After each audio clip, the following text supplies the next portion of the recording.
रुनिकाटा इउएन academia रंजालि बैसागु लांदां मोसानाय बादायलायनाया गाजा गोमजायै जानानै थाङो।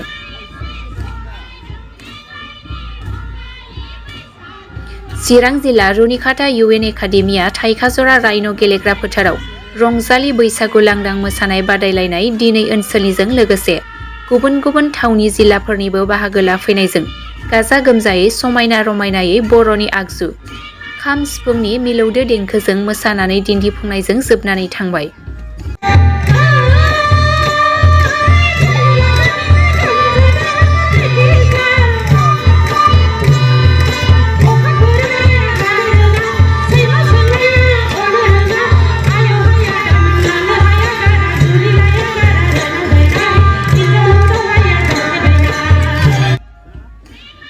दिनैनि बेबादि हाबाफारि लानायखौ नायनो फैनाय रायजो राजाफोराबो गोसोआव रंजाखांनायखौ नुनो मोननाय जायो।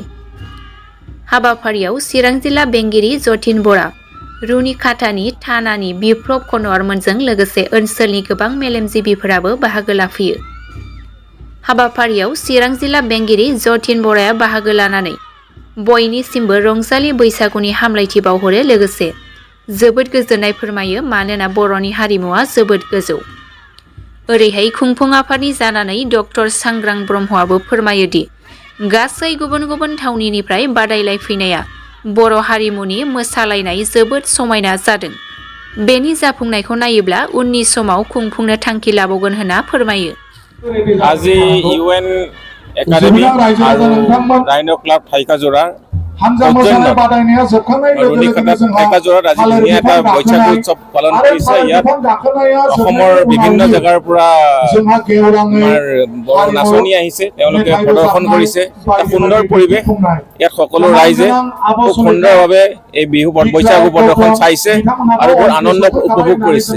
এই সংস্কৃতিৰ জৰিয়তে আমি এটা একতাৰ বান্ধোনেৰে আমি বান্ধি খাই থাকিব পাৰোঁ আৰু বড়ো জাতীয় সংস্কৃতি বহুত উচ্চ খাপৰ আৰু সকলোৱে আজিকালি মিডিয়াৰ জৰিয়তে আমি সকলো বিশ্ব দৰবাৰতো আজি বড়ো সংস্কৃতি প্ৰকাশ পাইছে। কিন্তু আমাৰ কাৰণে আনন্দৰ কথা আৰু আজি যিটো পৰিৱেশ, এই পৰিৱেশটো সঁচাই সুখৰ আনন্দৰ পৰিৱেশ। সকলো ৰাইজ ওলাই আহিছে আৰু ৰাতিপুৱা বৰষুণ হৈছে যদিও আজি যথেষ্ট মানুহ আহিছে।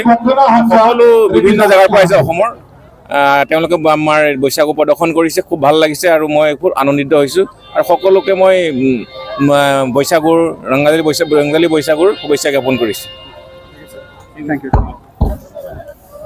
जोबोद जोबोद साबायखर बे ओनसोलनि गासैबो रायजो राजा बिथांमोनहा फैनानै नैबेखि बैसागुनि लांदां मोसानाय हाबाफारि बा कम्पिटिसन बेवहाय मदद होफैदों। बेनि थाखाय आं बिथांमोननिसिम साबायखर बावदों आरो जोंहा बादायगिरि हिसाबै बाक्सा, तामुलपुर, बिजनी, क'क्राझार, रामफलबिल, क'क्राझार टाउन गुबुन गुबुन जायगानिफ्राय बाहागो लाफैदों। आङो बिथांमोननिसिमबो जोबोद जोबोद साबायखर बावदों। टटेल जोंहा 20टा पार्टिसिपेन्ट दङ दा प्रेजेन्ट आरो लामायाव फैगासिनो दङ होननानै बुंबावदों। दा 20 टटेल पार्टिसिपेन्टसा बाहाय अलरेडि दंफैयो। जोंहा दा अलरेडि 2टा पार्टिसिपेन्टआ मोसाखांबाय आरो माखासे मोसानांगौ दंबावो। दिनैनि साक्सेसखौ जुदि नायोबा जोङो फैबाय थानाय बोसोराव आरोबाव बेनिफ्राय साबसिन हामसिन खुंनो थाखाय लाहार फाहार खालामगोन।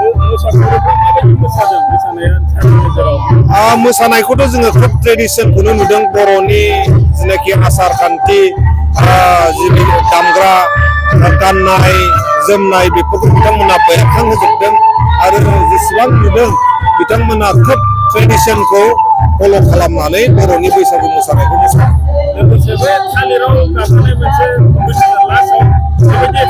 बेखौ जोङो एसे एक्साइटमेन्ट एसे साबसिन हामसिन खालामनो हिसाबै मानसिफोरनि गोसोआव एसे एक्साइटमेन्ट लाबोनो हिसाबै जोङो मोनसे थालिर खुन्थिया दोनो। बे थालिरखौ जायनो गाखोनो हागोन बिथाङा 10,000 मोनगोन। दाबो गाखोथ'वाखै, नैबे मोसानाया जोबनाय लोगो लोगोनो जों गाखोनायखौ जागायगोन। जोंहा आदा बिग्राया अलरेडि फैगासिनो दङ, आब' सुलेखायाबो फैगासिनो दं आरो गौतम ब्रह्म बिथाङाबो फैगासिनो दङ। जोङो नैबे मोसानाय जोबखांनाय लोगो लोगोनो मोनाबिलिनि जिनाखि हारिमु हाबाफारि, हारिमु दिन्थिफुंनाय बेयो जागायगोन।